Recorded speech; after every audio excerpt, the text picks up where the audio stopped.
Bueno, buenas tardes. Comenzamos con el turno de las comunicaciones. Cada uno de los comunicantes tendrá unos 15 minutos más o menos para exponer. Y después, al final, será el turno de las preguntas. El primero es el profesor doctor Stefano Abate y su comunicación se titula La existencia como problema de la subjetividad, una lectura crítica del paradigma modernista. Tiene la palabra el profesor Abate. La existencia de Dios, no la existencia implícita, sino de Dios en particular. Esta comunicación tiene como objetivo profundizar en el problema de la subjetividad en el modernismo teológico a la hora de fundamentar la existencia de Dios, su esencia y su revelación. La razón del agnosticismo modernista, con la consecuente negación de la teología natural y de todo lo sobrenatural, creemos pueden atribuirse a ciertos errores de la antigua herejía gnóstica, que puntualmente y de forma cíclica vuelve a pervertir la recta doctrina de la religión de la Iglesia. Rastrear algunos elementos gnósticos en la herejía modernista será entonces la tarea de nuestra comunicación, con especial referencia al problema de la subjetividad. En particular modo, la encíclica Facendi Dominici Gregis será de inestimable ayuda y valor a la hora de crear un patrón gnóstico del modernismo teológico. El gran valor de la encíclica de San Pío X, además de la condenación del error modernista, reside en haber dado una explicación exhaustiva y sistemática de los errores modernistas, que exasperó los mismos teólogos modernistas que hacían de la ambigüedad semántica y doctrinal una estrategia para poder hacerse con las cátedras de las universidades sin pasar por la censura del Santo Oficio. En general, tres grandes aspectos de la gnosis parecen confluir en el modernismo. El primer aspecto se relaciona con la idea misma de Dios. El conocimiento de Dios es un asunto ajeno a la razón humana y se configura como un conocimiento, o mejor dicho, un reconocimiento de sí mismo a modo de intuición, lo que San Pío X llama sensus, sentimiento. Es la clave para alcanzar a Dios que, convirtiéndose en el doble concepto de objeto y de causa íntima del sentimiento, produce la fe en el creyente. La fe es entonces un descubrir interiormente la divinidad que alberga en el hombre, en un lugar llamado subconsciente. La analogía con el descubrimiento del pneuma gnóstico como centella divina que manifiesta la misma divinidad del creyente es evidente. La misma cristología modernista remite a la conciencia de Cristo para indicar en él el desarrollo histórico de la conciencia humana que alcanza la divinidad. De este modo Dios, ya que es accesible por el sentimiento y no por cualquier tipo de conocimiento racional, de ningún modo se distingue del sujeto que cree. Son palabras de San Pío X. La identidad hombre-Dios se cumple a modo gnóstico. La divinización del hombre se realiza en el ateísmo y en la supresión de toda religión. El segundo punto, lo relacionado con la relación misma entre el sujeto y la realidad, entre el creyente y la realidad. La afirmación modernista del subjetivismo y del relativismo individual absoluto, denunciado por San Pío X, parecen anclarse a una relación distorsionada con la misma realidad. La imposibilidad de encontrar algún apoyo en la razón acerca de la experiencia religiosa se debe a que no se puede encontrar en la misma realidad de las cosas creadas ningún indicio acerca de Dios. Afirmando que conciencia y revelación coinciden, se niega que por un lado exista propiamente lo sobrenatural y también implícitamente que la gracia pueda informar la naturaleza y perfeccionarla. La realidad no puede decir nada al hombre acerca de Dios. No hay ningún rastro en la creación de su acción. Del mismo modo, la gnosis se funda sobre la insuficiencia radical de la creación. entendida como un error o peor un engaño, desde el cual es imposible sacar alguna conclusión racional. La misma historia sagrada se reduce a símbolo y los milagros a experiencias subjetivas, manifestando que en realidad solamente existe una experiencia religiosa, que es el sentimiento, unificando de tal modo las varias manifestaciones religiosas como meros momentos históricos de la conciencia. Se afirma de este modo la relatividad de toda fórmula religiosa y de los dogmas, afirmando a modo gnóstico que las expresiones religiosas comunes no son más que manifestaciones inferiores frente a la única y verdadera gnosis: yo soy Dios. Por ende, la realidad aparece como una limitación a las exigencias humanas de trascenderse y superar lo meramente dado, que entra en contraste con el sentimiento religioso. Parece confluir el carácter demiúrgico de la dialéctica hegeliana, donde el en sí, en este caso la misma realidad, es solamente el momento inicial de la relación del hombre con las cosas. El movimiento de la autoconciencia, que descubre el para sí, cuyo contenido espiritual es causado por él mismo, es definido por Hegel como autoengendrarse, el elemento objetivo en el que tiene su existencia. Es decir, que la misma realidad se hace tal como algo puesto directamente por la conciencia a modo de objeto. La recreación de la realidad no es fruto de la mera subjetividad como arbitrariedad, sino es el último movimiento de la autoconciencia que se realiza en la mente, que ha actualizado inmanentemente la presencia del saber absoluto o del espíritu. El paradigma modernista vive de la incomunicabilidad de la percepción alcanzada por unos gnósticos en cuyo pecho se ha derramado el saber absoluto.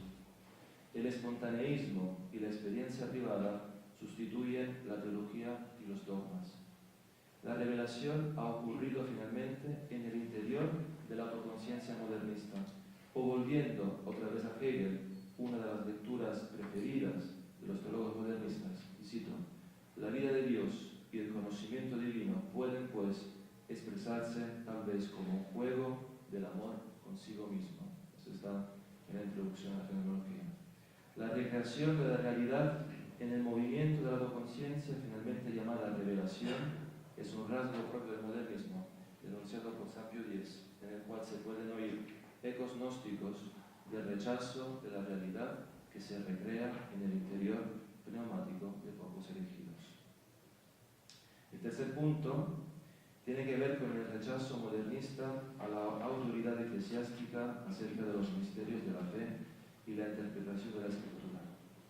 Creemos que dicho rechazo tenga como punto de partida la eclesiología modernista, que se configura como una experiencia colectiva que se explaya en la historia de la autoconciencia de los teólogos y más en general en el sensum fidelium de los creyentes.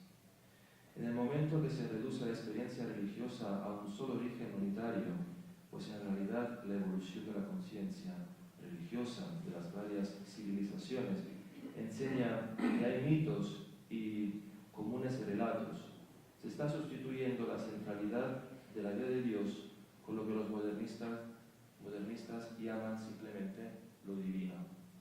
De este modo se destruye de entrada la posibilidad que exista una institución que pueda dictaminar y sancionar lo que se ha de creer, pues no puede existir algo que se haya revelado una vez para siempre. En la evolución histórica de la humanidad, el mismo dogma se adapta a las nuevas circunstancias de la autoconciencia cada vez más realizada. El mismo Cristo es, con las palabras de San Pío X, un varón de privilegiadísima naturaleza, camino de iluminación interior, pero no es el Hijo de Dios encarnado en el seno de la Virgen María.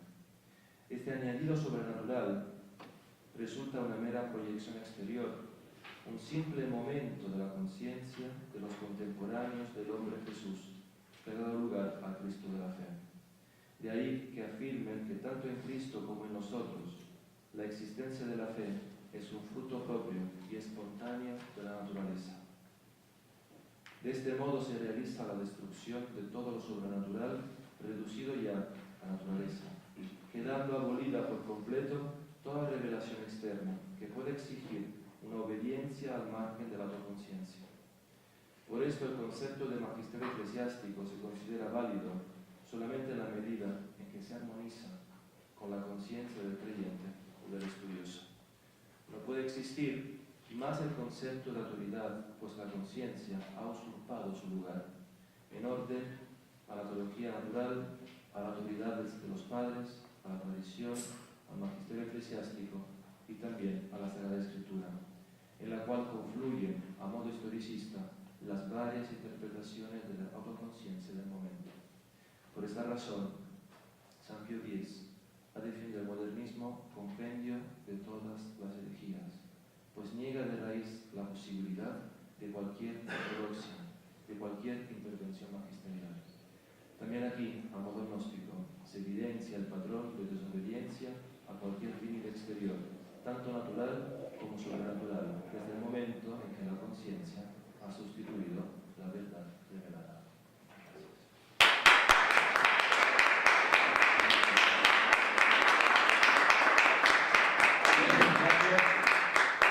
Muchísimas gracias, profesor Abate, por su comunicación. ¿Sí?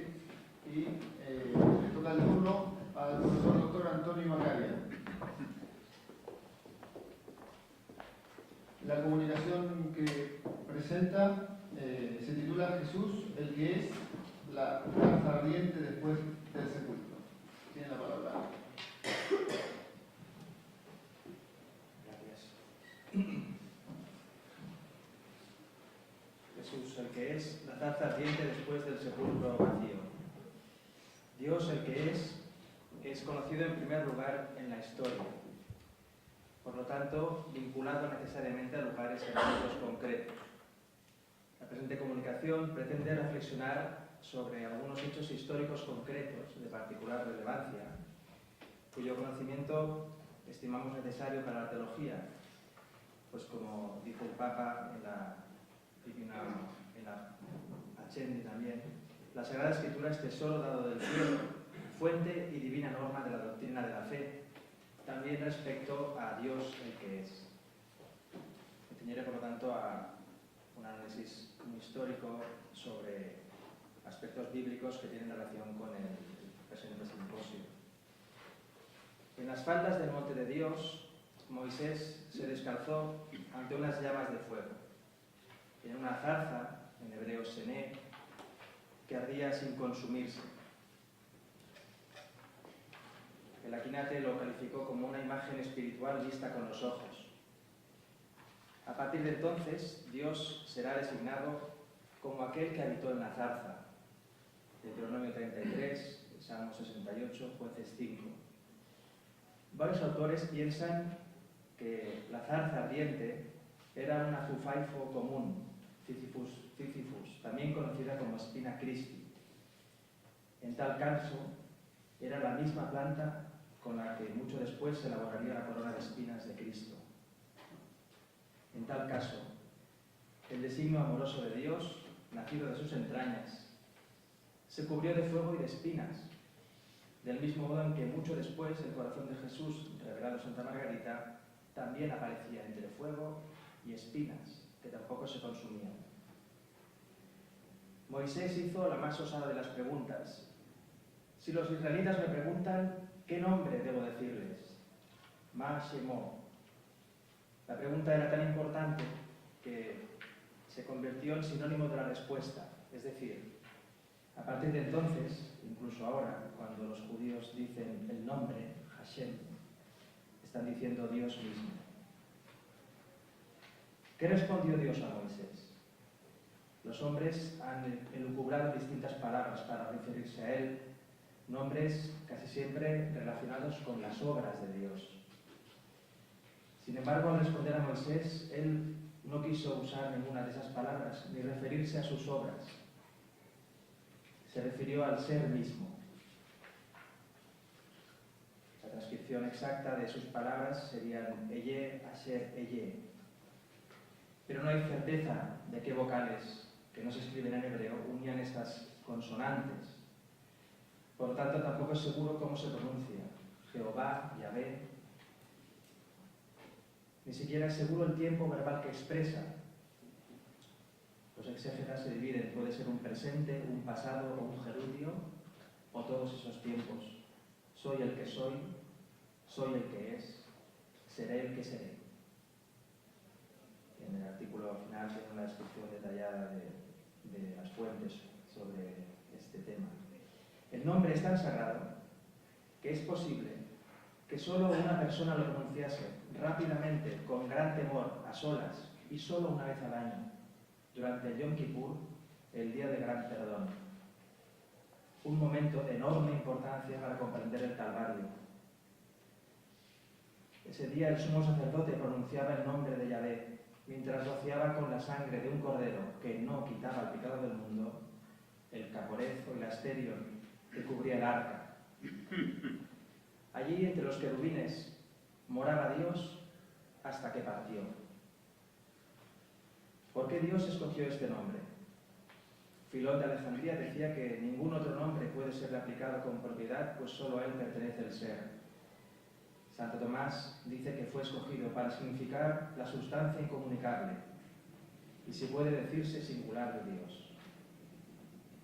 Podríamos añadir también, a la luz de la historia, que otra razón para elegir este nombre era manifestar veladamente a la segunda persona de la Trinidad. Yahvé moraba en la zarza, Yahvé moraba en la tienda del encuentro, Yahvé moraba en el templo. Los tres lugares eran reproducciones del Edén, en los que se unían cielo y tierra. Sin embargo, recientemente, de manera muy interesante, creemos, muchos autores como Fuller, Wright, Steck y otros defienden que lo que dominaba el ambiente religioso en la Palestina del siglo I era que el que es, Dios el que es, no estaba. La gloria de Yahvé se había alejado de Jerusalén hacía 500 años y no había vuelto después de la destrucción del templo por parte de Nabucodonosor. Es cierto que después Esdras reconstruyó el templo, pero en ningún momento la gloria de Yahvé había regresado, llenándolo de su majestad y de su gloria, como sí se nos describe en la tienda del encuentro, Éxodo 40, o cuando Salomón dedicó el primer templo, un momento muy bonito en que la gloria de Yahvé entra para vivir con los hombres en su templo, 1 Reyes 8. Sin embargo, no hay ninguna descripción o narración de la Shekinah Yahvé o la Kabod Yahvé cubriendo el segundo templo. Silencio muy significativo. Esta vuelta de Dios a vivir con los hombres era lo más deseado, como muestran las profecías de Zacarías, Malaquías, Ezequiel, Isaías, Ageo y Tobías. Por ejemplo, citando textualmente este último: Jerusalén, ciudad santa, confiesa al Señor para que de nuevo levante en ti su tienda. Son profecías de un futuro que no se daba en el presente, en el siglo I. Un deseo de algo que no se tiene. Son citas que abundan en la literatura extrabíblica del siglo I, que, como he dicho, dominaba el ambiente religioso. Por sorprendente que pueda parecer, esta ausencia física de Dios y el vivir bajo un poder extranjero y pagano significaban que el exilio no había acabado.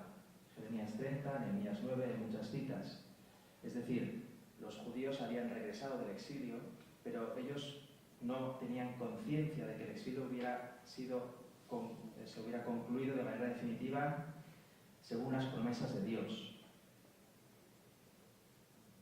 Es muy clara en este sentido, por ejemplo, la polémica entre Gamaliel II y Josué ben Ananías en la Mishnah, que a finales del siglo I, discutiendo sobre los amonitas, coinciden en que estas profecías, entre ellas Jeremías 30, están por cumplirse. Aún no se ha cumplido, no ha acabado el exilio, Dios no mora con nosotros.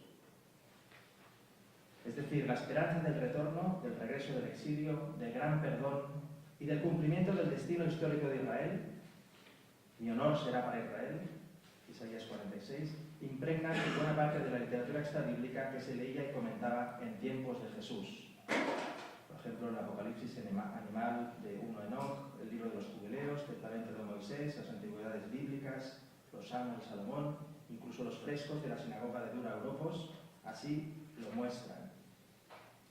Podemos decir, por lo tanto, como conclusión de este punto, con Nicholas Wright, el principal impulsor de esta novedad, digamos, que las escrituras judías paraban demasiado pronto.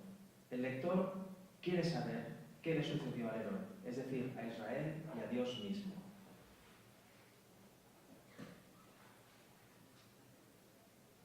Más adelante, en el año 35, después de Cristo, Pablo se ha quedado ciego. Pablo recoge todo esto que yo les he... está en este ambiente de expectación mesiánica, esperando el retorno de Dios, y por tanto él participa de este ambiente. Pablo se queda ciego después de la aparición del Señor y no cesa de recordar esa voz: yo soy Jesús al que tú persigues. ¿Por qué se fue Pablo después a Arabia? Es un misterio sobre el que varios exégetas discuten. Pablo estuvo al menos 2 años, 2-3 años en Arabia después de su conversión. Parece posible que Saulo pensara que tenía que ir a preguntarle a Dios como había hecho Moisés, que debía refugiarse y esperar una respuesta como había hecho Elías, para ser el heraldo del nuevo rey, para que se cumpliera la promesa divina a Abraham y en él fueran benditas todas las naciones. Las 3 cosas tienen que ver con el monte Sinaí, que según la palabra de Dios está en Arabia. Gálatas 4:25.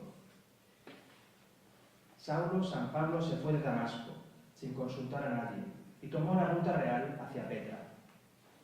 Martin Hengel piensa que muy posiblemente llegó hasta Egra, también conocida como Agar, y Agar, como dice San Pablo, se corresponde con el Sinaí. De allí, más adelante, saldrá otra vez de regreso hacia Damasco, como heraldo del nuevo rey, confortado por un resto de fieles a las promesas divinas.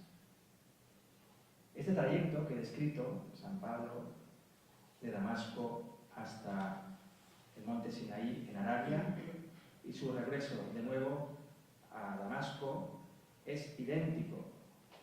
Este trayecto es idéntico al que había seguido el profeta Elías. Si Pablo siempre se había sentido imitador de Elías en su celo antes de su conversión, bien pudo haberle emulado también después para viajar a Loret y buscar allí a Dios. Recordemos que Elías, perseguido por Ahab y Jezabel, había escapado a Loret, al monte de Dios. Allí ocurrió la famosa escena. Dios no estaba en el terremoto, ni en el viento, ni en el fuego, sino en un leve susurro que le dijo que acudiera a Damasco a ungir al rey de Aram, al de Israel y a Eliseo. San Pablo, tras 2-3 años, también volvió desde la montaña de Dios, de entre los árabes, hacia Damasco, para una misión real, también apoyado en un resto elegido por la gracia. Esta posible emulación de Elías había llevado a Saulo a un ámbito geopolítico muy particular, con importantes y creo que actuales implicaciones escatológicas que debieron pesar mucho en el apóstol. Y aquí no me extenderé porque me están marcando los tiempos. Pero la cuestión es que San Pablo creía firmemente, porque así está prometido por Dios, que los árabes serían los primeros en convertirse antes de la segunda venida. Demasiadas coincidencias unen a Elías y a San Pablo: su celo, la persecución que les hace huir, el destino a Loret, la visión divina, el regreso desde Arabia, la vuelta a Damasco, la misión entre los gentiles, la realeza y la esperanza en un resto que subsiste por gracia. El hecho es que tenemos a San Pablo en el Loret, y uno puede quizás pensar, con todo este trayecto que les he ido explicando, este ambiente religioso, esta tensión mesiánica, que también allí San Pablo pudo pensar, el primero, que la zarza que había visto Moisés era Cristo. San Justino, San Ireneo, San Basilio, San Agustín, Santo Tomás así lo enseñaron. También Joseph Ratzinger explicó que Cristo es la misma zarza ardiente en la que se revela a los hombres el nombre de Dios. Él mismo es el nombre de Dios. El El nombre de Dios es pues Jesús, el Hijo de María. La palabra de Dios insiste en que todo lo que ocurrió fue para que se cumplieran las Escrituras. Ver cómo se cumplieron no es pues un mero estudio cultural o histórico. Esto, como decía el padre Blandis, no es para hacernos los sabios, ¿no? Sino que se trata de ver el plan amoroso de Dios, que ha querido mostrarnos que en Cristo hay un nuevo templo, un nuevo rey, una nueva creación.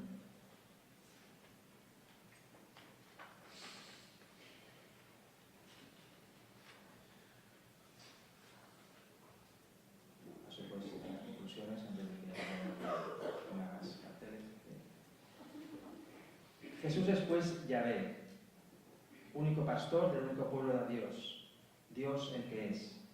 El viaje a Arabia de San Pablo, después de su encuentro con Jesús resucitado, es tan llamativo como desconocido y supone una ocasión magnífica para aproximarse histórica y bíblicamente a los acontecimientos inmediatamente posteriores a la resurrección, los cuales, cuanto más íntimamente se estudian, mayores gracias se da a Dios, porque así se dignó hablar a los hombres, como dice San Pío de Trapaccendi. El conocimiento cada vez más profundo del judaísmo del siglo I ha permitido concluir que, antes de la resurrección, San Pablo, y como él todo el pueblo judío, vivían en un clima de gran expectación mesiánica, esperando el fin real de un exilio que estaba inconcluso, el retorno de Yahvé a su templo y la vindicación de Israel como luz de las naciones. Solo la resurrección de Cristo explica suficientemente que un grupo de judíos afirmara que todas esas expectativas habían sido cumplidas. Del mismo modo, varios exégetas afirman que la explicación históricamente más plausible del citado viaje de San Pablo es que imitara a Elías y a Moisés. Como Elías, Pablo había escapado de Damasco, lleno de celo por Yahvé, y se había refugiado en el Sinaí, para luego regresar a la misma ciudad como heraldo del rey. También en el monte Sinaí, San Pablo pudo ver que ese nombre, sobre todo nombre, le pertenece solo a Jesús, el Cristo, el coronado de espinas. En su Pascua, Cristo regresó entre los muertos, proclamando con hechos su naturaleza divina y lo apropiado que es llamarle Yahvé. Jesucristo es Señor, también lo es de la muerte, que no tiene poder sobre él, porque en cuanto verbo ni ha llegado a ser ni puede dejar de ser. Gracias.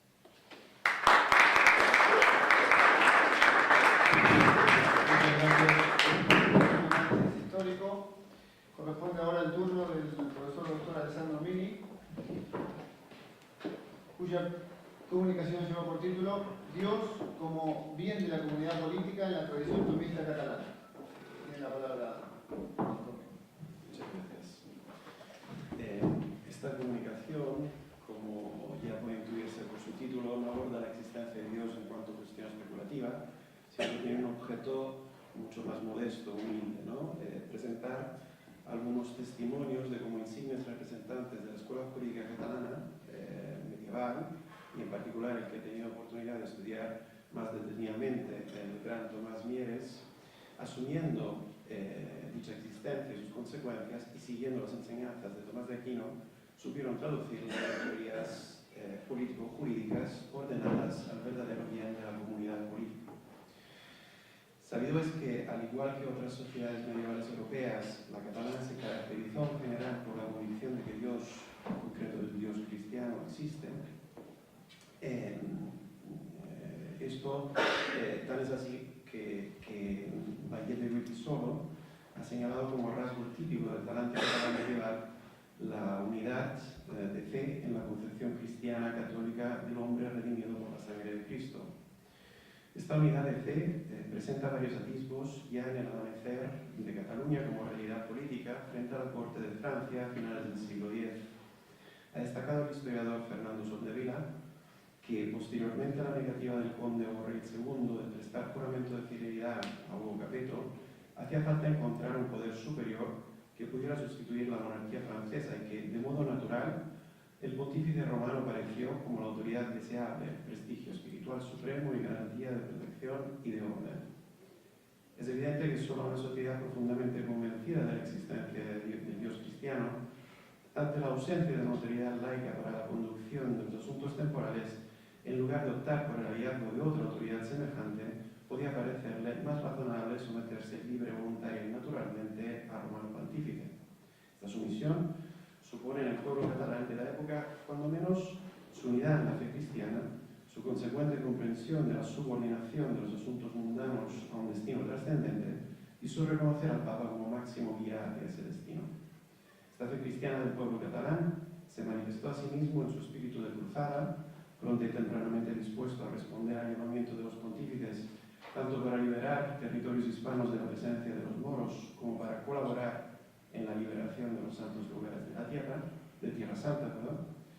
Otro testimonio en el mismo sentido lo proporciona Vicente Vides a reconocer que el clero de Cataluña se amasó con el barro del país, dando a entender cuán viva y arraigada estuvo la fe en el pueblo catalán, puesto que solamente un pueblo con este cariz podía ver nacer de sus entrañas a una Batuda, a un San Raimundo de Peñafort, a Francesc Eiximenis, a Raimundo Llull, a Vicente Ferrer, etc. Otros muchos ejemplos de piedad llenaron el ingente número de monasterios que se erigieron sucesivamente en el país en el siglo X, y especialmente en los siguientes con la llegada de los frailes menores y de los dominicos a tierras catalanas. Y se ha demostrado que justamente la temprana presencia de la Orden de Predicadores en Cataluña y su incesante labor cristianizadora contribuyeron de un modo decisivo no solo a arraigar aún más en el pueblo catalán la conciencia de la existencia de Dios, sino a hacerlo según la síntesis de Tomás de Aquino, hasta tal punto que el doctor Canals Vidal puede escribir que el oriente y el ocaso de la cultura catalana en su gran época coinciden con el predominio de la visión del mundo expresada en la síntesis doctrinal del doctor Argelico, pues esto mismo es el sistema intelectual característico de nuestra mentalidad. Y citando a Torras y Bajas, el oriente y el ocaso de nuestra nación, en su ser propio e independiente, coinciden exactamente con el oriente y el ocaso de la gran filosofía escolástica. De aquí que se puede decir que fue una nación que llevó el espíritu de aquella maravillosa filosofía, y por lo mismo hemos afirmado que el orden de los frailes predicadores, especie de sacerdocio no solo de la Iglesia Católica, sino también de esa escuela filosófica, fue la verdadera educadora de nuestra gente. No es por lo tanto extraño que en aquella interesantísima época de la civilización europea, que se desarrolló a los fecundos rayos de la síntesis científica que personifica Santo Tomás de Aquino, Cataluña tuviese excepcional importancia dentro del cuadro de la civilización general. Por todo ello, nos sorprende que las ideas relativas a lo político y lo jurídico se formaran en Cataluña a partir de la convicción de que Dios existe y que es el sumo bien, al que la comunidad política debe tender como su fin absolutamente último. Así, siguiendo a la doctora Carmen Cortés, que estudió profundamente a Francesc Eiximenis, la doctora señala que este autor daría como incontrovertible que el fin del hombre es alcanzar la plena felicidad y que ésta solo se logra en Dios. De ahí que proclame como fin primario de la comunidad el honrarlo y alabarlo, porque se le debe tal honor y alabanza, y además porque es nuestro primer y gran bien. Todas las causas que explican y justifican la existencia de las citats, según este autor, se engloban en la que figura en último lugar, la de procurar que los miembros de estas vivan virtuosamente. Honrar y dar gloria a Dios, crecer en verdadera sabiduría, evitar las malas inclinaciones y que los hombres perversos no tengan sitio en la comunidad, son ciertamente caminos que facilitan al hombre, miembro de la comunidad, la vida virtuosa. Reiteradamente insiste Eiximenis en su afirmación de que la virtud es la vía que hace posible la felicidad humana o bienaventuranza. A la bienaventuranza se orientan en definitiva todas las acciones humanas. El fin principal de todos los trabajos humanos es la bienaventuranza, diría Eiximenis. Existe además que la bienaventuranza solo se alcanza mediante la vida virtuosa. Por esta razón, toda verdadera comunidad política deberá preservar, mediante sus leyes y costumbres, el orden social necesario para que todos los hombres que la componen tengan la posibilidad de alcanzar dicho tipo de vida. Otro autor, Narcís de Saint-Dionís, que vivió entre los siglos XIV y XV, doctor en leyes, canónico y archidiácono de Ampurias en la iglesia de Girona, preceptor de Tomás Mieres, que revisó la traducción de los Usachas, las constituciones y los capítulos de corte y su ordenación sistemática encargada a Jaume Allís y Bonanat de Pera, es conocido por ser el teórico entre los juristas del Principado de la monarquía limitada, de la que describe detalladamente lo que debe o no debe hacer, y de determina las funciones a partir de la experiencia de las libertades concretas de los catalanes con una notable precisión técnica. Las limitaciones más fundamentales del poder del monarca tienen un fundamento religioso y ético, lo que el propio Sant Dionís expresa al afirmar que el príncipe debe poseer en todo momento una fe sincera y perfecta y un discurso veraz para que cualquiera pueda confiar en él. Todo ello manifiesta una concepción política que a la par que encarna la doctrina de la monarquía limitada que se encuentra también en Santo Tomás, coincide con este en algo todavía más profundo, en tomar distancia de todo voluntarismo de naturaleza política o jurídica y en reconocer la ordenación de lo político y lo jurídico a ese sumo bien que es Dios. En efecto, reconocer que el poder del monarca tiene unos límites infranqueables de orden religioso y ético equivale a admitir que la voluntad del legislador no es omnímoda, sino que se encuentra limitada por algo ajeno, realmente existente e indisponible para ella, que determina en último término lo que es justo objetivamente, que la razón puede descubrir y al que la voluntad debe someterse. Elías de Tejada ha observado que en la copiosa obra del license Jaume Callís, tercero de los autores que mencionaré esta tarde, que fue consejero y abogado fiscal de Alfonso el Magnánimo y uno de los hombres insignes que Cataluña produjo en jurisprudencia en las demás doctrinas, de quien Torras y Bages dijo tratarse de un verdadero escolástico y poseer un espíritu sencillo y cristiano, se observan rasgos que denotan la influencia de la escolástica en su pensamiento, especialmente en lo que se refiere al moralismo cristiano que permea en varias de sus doctrinas. En cuanto a su pensamiento político, Jaume Callís es también partidario de la monarquía limitada, al señalar que el príncipe ha de mantener sus dominios en justicia, ha de anteponer al bien común al suyo particular y comparte con su pueblo la potestad legislativa. También Callís manifiesta su contrariedad al voluntarismo y su firme adhesión a lo que es justo objetivamente, a lo que hay que obedecer con preferencia a cualquier norma humana. Esta actitud del license puede deducirse de su firme oposición en calidad de fiscal al requerimiento de los consellers reials cuando estos fueron contra justicia, cuando él mismo afirma que prefiere servir a Dios que al mundo. Siendo esta su actitud personal, no sorprende que el jurista considere ilícita, al igual que la Quinate, la desobediencia al gobernante injusto. Ahora bien, esta idea objetiva de justicia, que inspira las opciones teóricas que acabamos de relatar, no queda en Callís en una mera noción abstracta, sino que cristaliza en los múltiples detalles de las libertades concretas que hicieron de la Cataluña medieval un baluarte realista de esa verdadera libertad que, como afirma Elías de Tejada, solo se encuentra en los pueblos que han logrado las más exactas fórmulas de la perfección política. Evidentemente, este juicio del historiador está referido al pactismo catalán, marco político de las libertades concretas de los catalanes y, en opinión del historiador, ejemplo logrado de perfección política.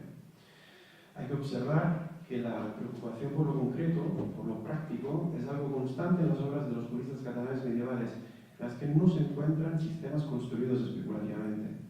La función jurisprudencial se entiende desde el mismo nacer de Cataluña, al modo expresado por Torras y Bages como cosa esencialmente práctica, ejercicio de la virtud intelectual de la prudencia, que consiste en el hábito de adecuar la regla de la razón a las exigencias y necesidades de la vida. Los juristas catalanes no son docentes universitarios que en la soledad de sus oficinas elaboran a priori unas teorías esperando su posterior cristalización en la práctica. En Cataluña se entiende el derecho como ejercicio práctico de hallazgo de lo justo en cada caso concreto controvertido. Por el predominio de la casuística y de lo concreto, lo práctico no impide que tras las soluciones propuestas por los juristas puedan vislumbrarse los principios que se encuentran en sus bases, la orientación que mueve a que se opte por una solución u otra, y el fin absolutamente último hacia el cual se ordenan todas esas soluciones, que es la bienaventuranza alcanzable en plenitud solamente ante la visión de Dios. Desde la óptica tomada de la filosofía política y jurídica podemos afirmar que coincidimos con Valls y Taberner cuando señala que el término de la Edad Media marca la finalización del periodo de esplendor de la bella cultura catalana. En efecto, el cierre de esa época coincide con la paulatina difusión de las doctrinas políticas y jurídicas renacentistas que despejarán el camino hacia la creación de ese estado absoluto que, habiendo olvidado su origen y su fin, preterirá también el contenido real de la libertad y se convertirá en instrumento ideal para la implantación de los proyectos apriorísticos de las más variadas ideologías. Hemos llegado a Tomás Mieres, que es el más grande, y así ha sido considerado por muchos historiadores de los juristas o comentaristas catalanes medievales. En él mismo encontramos una clarísima conciencia de la existencia de Dios y de las consecuencias que esta realidad tiene en lo político y en lo jurídico. En primer lugar, llamado de síntesis, esta conciencia se refleja en lo puesto de manifiesto por, otra vez, Elías de Tejada, respecto del autor que ahora nos ocupa, sostener que el porque sí, como causa de la norma jurídica, el justum cuia mandatum es el enemigo que Mieres combate en nombre de una razón frenada, tomista, escolástica y no por eso menos libre y atrevida. Esta razón, la ratio, que para el gerundense constituye la ley, está limitada por un freno, que no es otra cosa que la causa final última de toda ley, el bien común. En efecto, el logro del bien común impone el debido respeto a la naturaleza humana de la que se infiere aquello que puede hacerse y evitarse, es decir, los actos debidos en aras a la consecución de la felicidad personal que alcanza su plenitud en la felicidad común. Así pues, el bien o felicidad común al que toda ley ha de ordenarse marca un límite infranqueable a lo que la razón ha de concebir como bueno y constituye también un criterio objetivo de selección de los medios adecuados para alcanzarlo a través de la ley. Esta ordenación al bien común que toda ley ha de tener, según Tomás de Aquino, pues sabemos que es un elemento esencial que conforma la ley. Y también lo es en Mieres, y así lo manifiesta en distintos pasajes de su obra principal, que es el Apparatus sobre Superconstitución y Buscurianum Generalium Catalonum. Pues bien, no hay tiempo para digamos, citar todos los textos que tengo que me han llamado la atención aquí, pero pues sí quiero recalcar algunos, porque en distintos ámbitos Mieres pues no deja de señalar cómo es Dios, la razón última de la comunidad política, del origen del poder, fin al que la comunidad política se dirige y fin de todas aquellas actividades que se desarrollan en la comunidad política para su buen desarrollo, ¿no? Por ejemplo, la administración de la justicia. Por ejemplo, hay un pasaje muy conocido de Mieres donde manifiesta que el rey, aunque cuente con el apoyo de toda la corte, no puede ni podría hacer una ley injusta contra la ley de Dios, porque si fuera hecha no tendría valor ni sería ley, pero es necesario que la ley sea justa y razonable y acorde con la ley divina. También, cuando señala el origen del poder, también pone de manifiesto que este origen hay que encontrarlo en Dios, que es la causa absolutamente última del mismo. Así pues lo manifiesta al afirmar en Apparatus que Dios es el origen del poder real y de todo poder, y que es por esta razón que los reyes a su título añaden también por la gracia de Dios. También cuando señala como fin de la comunidad política digamos, el bien común, diciendo que el bien común es lo que ocasiona la paz, este doble sentido tomista de digamos, coincidencia entre los afectos interiores, distinguiéndola de la concordia, utiliza otra noción, que es la noción de que es el reposo, quietud, que es el único fin que puede ser perseguido en esta vida, aunque reconoce que este fin en su plenitud solamente puede alcanzarse en la vida más allá, digamos, a la vista de Dios. Y al definir qué es la paz en su plenitud, se remite a la noción de caridad, diciendo que la paz es vinculum caritatis. Esta expresión es bastante conocida y señala que este vínculo, la caridad a la que se refiere, no es una caridad meramente terrenal, sino que la entiende como verdadera amistad con Dios. Podría citar muchísimos otros pasajes, pero bueno, dejaré que los veáis en la publicación si es que sale publicada más adelante. Muchas gracias.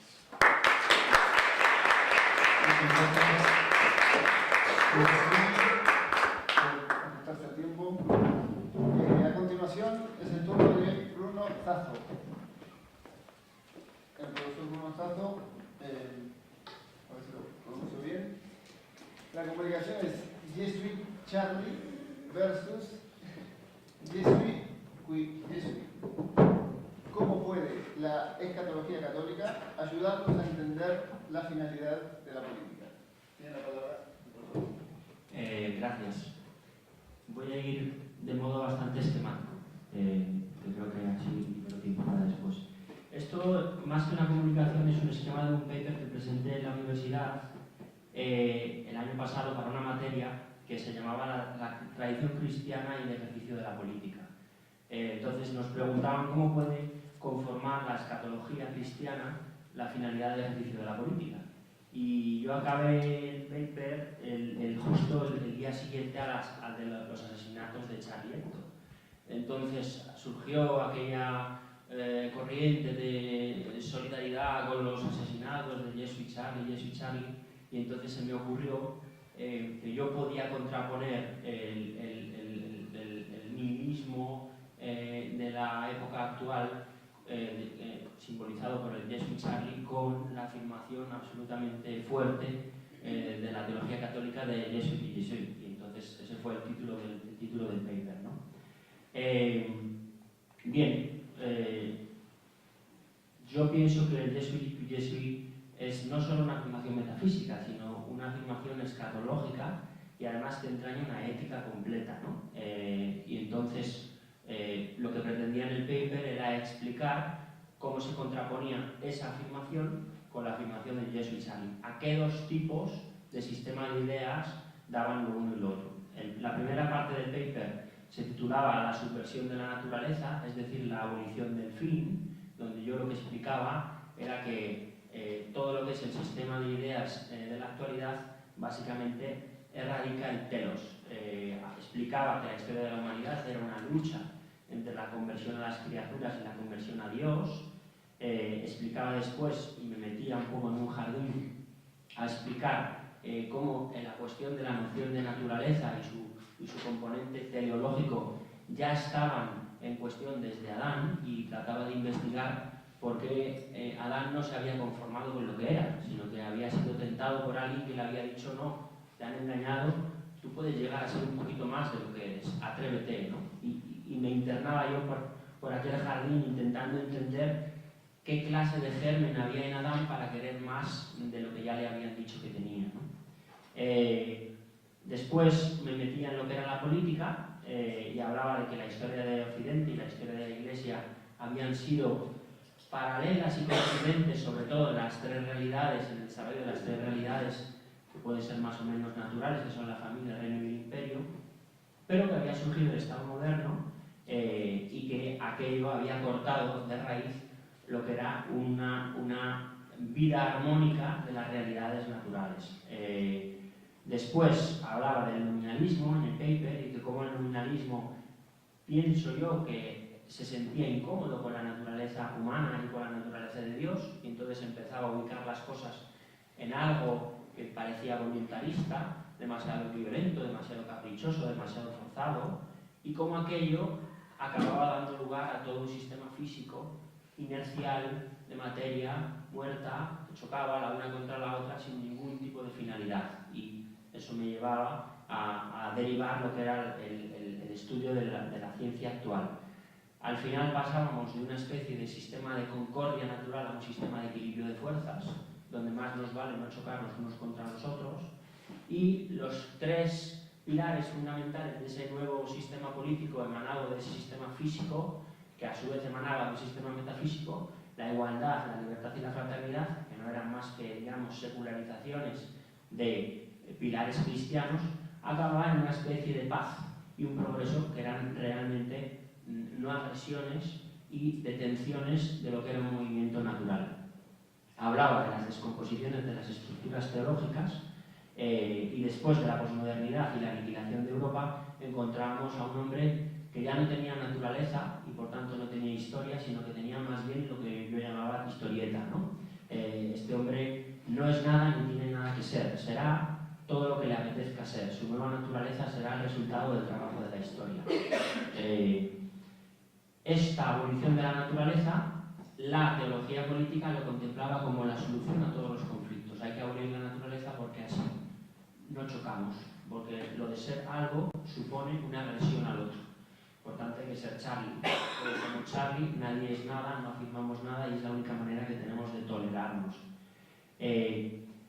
La segunda parte del paper se titulaba Escatología cristiana recordando para preparar instantes apocalípticos, ¿no? Y ahí lo que explicaba era que el combate en la historia era el combate entre la palabra, como dice el Papa Juan Pablo II, entre la palabra y la antipalabra, entre el amor celestial y el antiamor terrenal.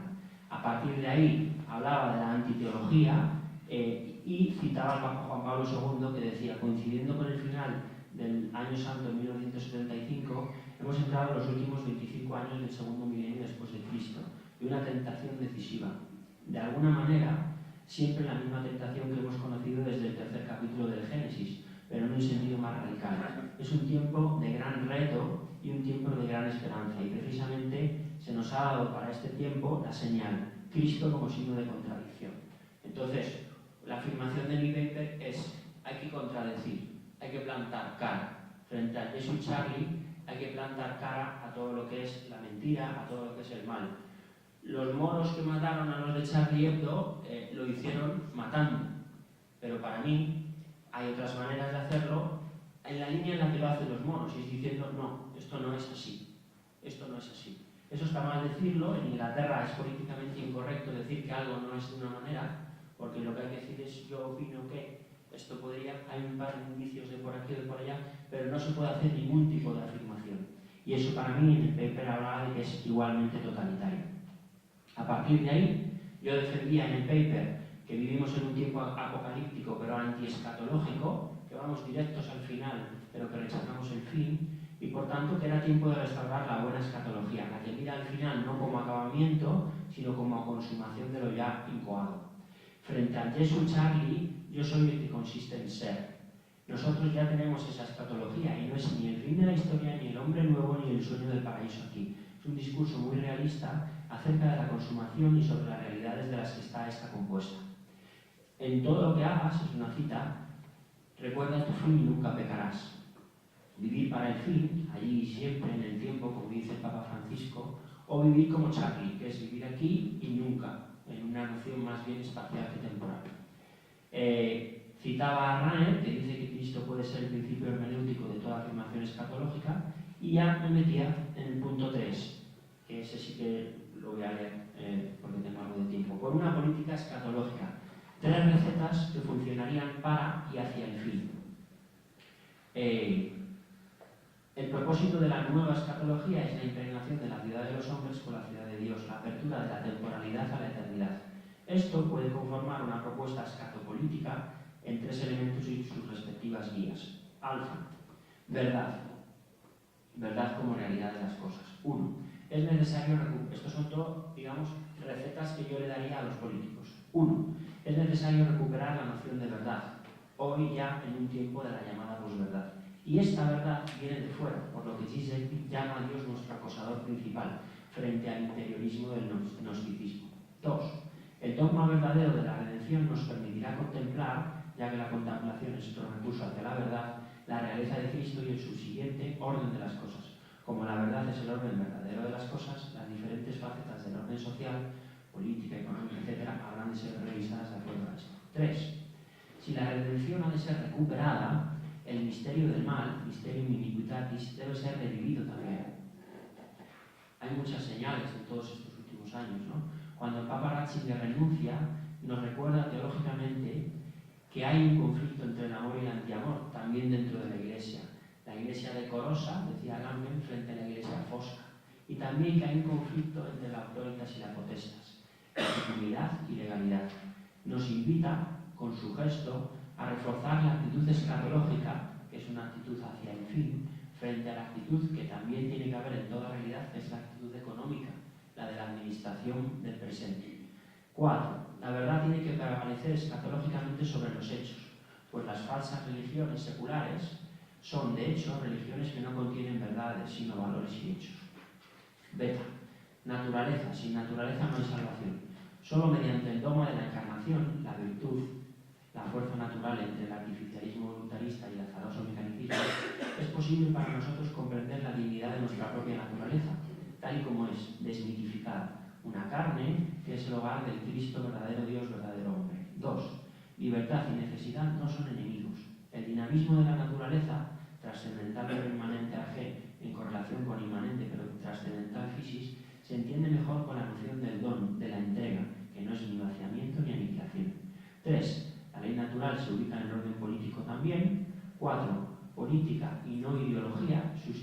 confundíamos con esta visión escatológica de lo político la física social por auténtica política y el orden público por el bien común. 5. Ciencia y cultura son las herramientas hacia una política supernatural. Y gamma, recapitulación de todo en Cristo, sobrenaturalizarlo todo. Teología y no filosofía de la historia que nos conduciría a una nueva teología política. Jesuit y Jesuit dice Dios, y yo quiero llegar a ser N como él, así que yo no soy Charlie. Y políticamente, al tener esta que ser escatológicamente entendida la política, nunca podré convivir con Charlie. Mejor dicho, tendré que convivir con él, pero sin matarlo, tratando de convertirlo antes de que me mate él a mí. Y acababa el paper.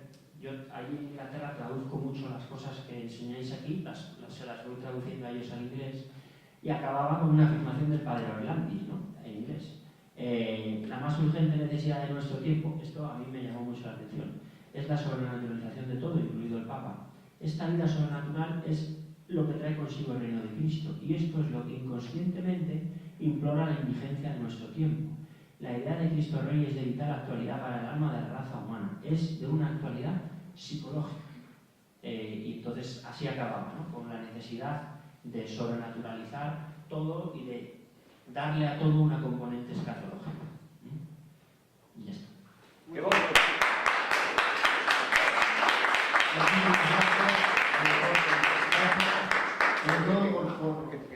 Te voto. ¿Te presentas el 21 de diciembre o no? No. ¿Te presentas? Pues te voto.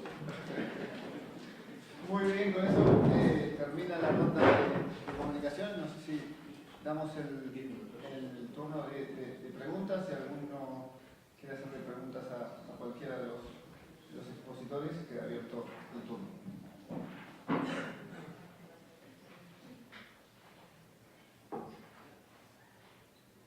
¿No hay preguntas?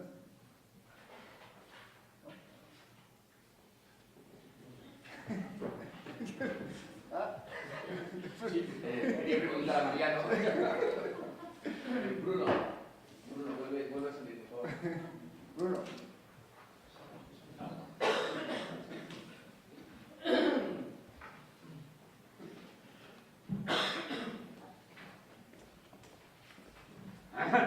Mi pregunta no es si te vas a presentar para votarte, sino has hablado entre otras muchas cosas, de naturaleza,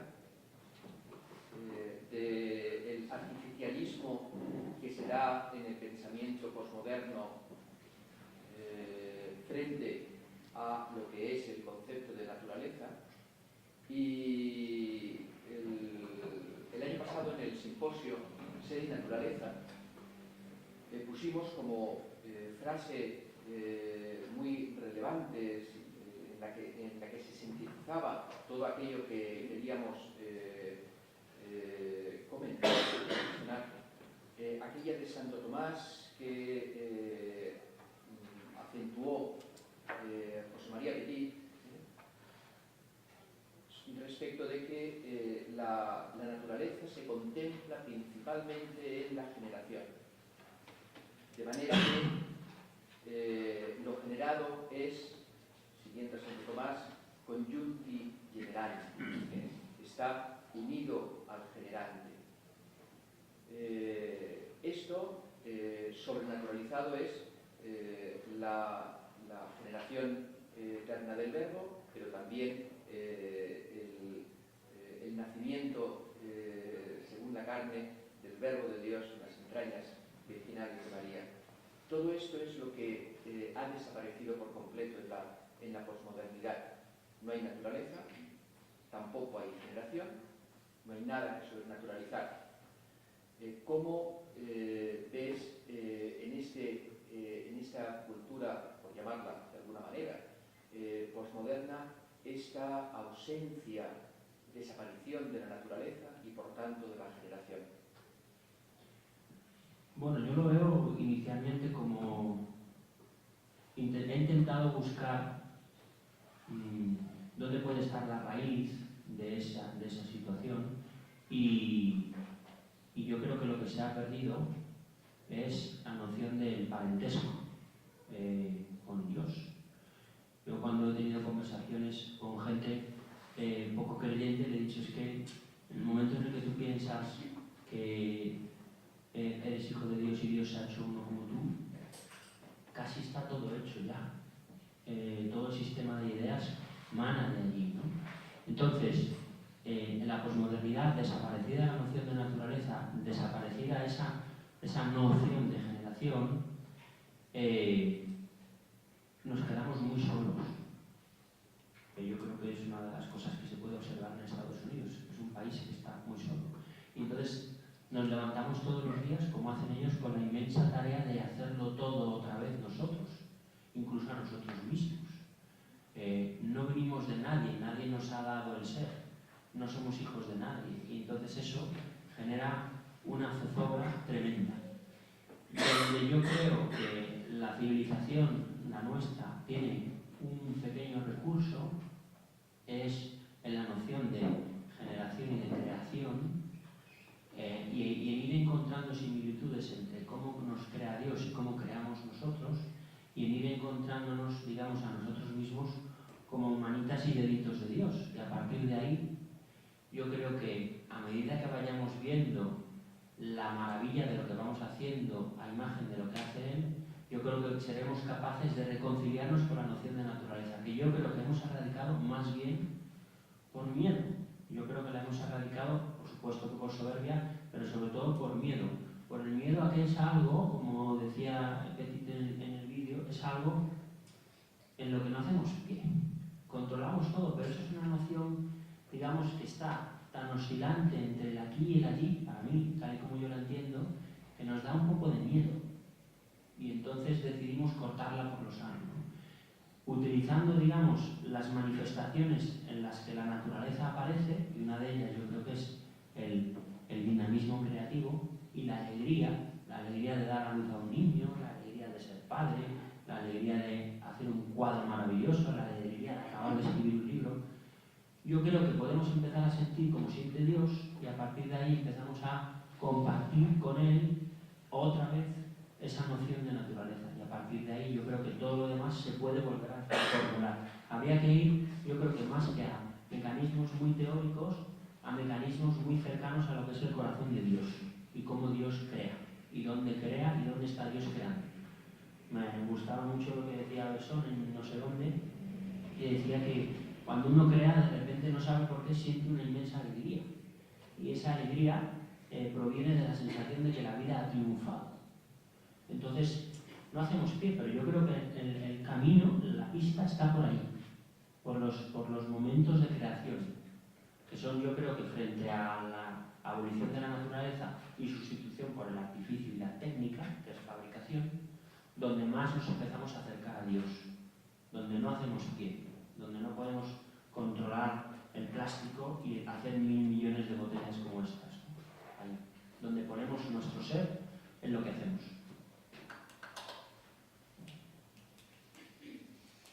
¿Más preguntas? Martín, el día de tu santo. Ya he hecho muchas preguntas. No, por eso.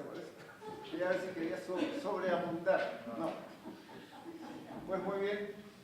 Muchísimas gracias a los ponentes.